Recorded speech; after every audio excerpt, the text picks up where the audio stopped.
if you were a foreign leader, or even if you were a seasoned veteran reporter, would you accept an Oval Office meeting?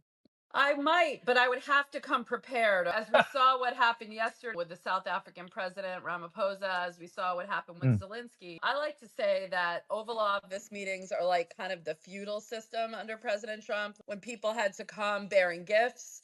So you had to come with a goat or a goat spun of gold or three daughters or something like that. You really have to come, I would say, with hat in hand and gift in hand, ready to praise the president, mm, that psychological need for respect. You have to show that you can do something, that you can be of value. And you really just have to kiss the ring. That's what he's looking for, specifically in public. And anybody that strays from that or tries to correct them, look, no president likes that, right?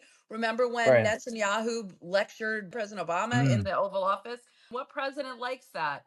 But even when President Trump says something that may not be true, probably best to wait until the meeting in private to then say something because this president is going to turn the tables and not give the other leader the respect yeah. that they need unless he feels that he's being appropriately given the respect. And if you look at what happened yesterday with the South African president, I think Yeah. he handled himself pretty well. Mm, He tried to ask questions, he tried to correct the record, but not in an acrimonious way.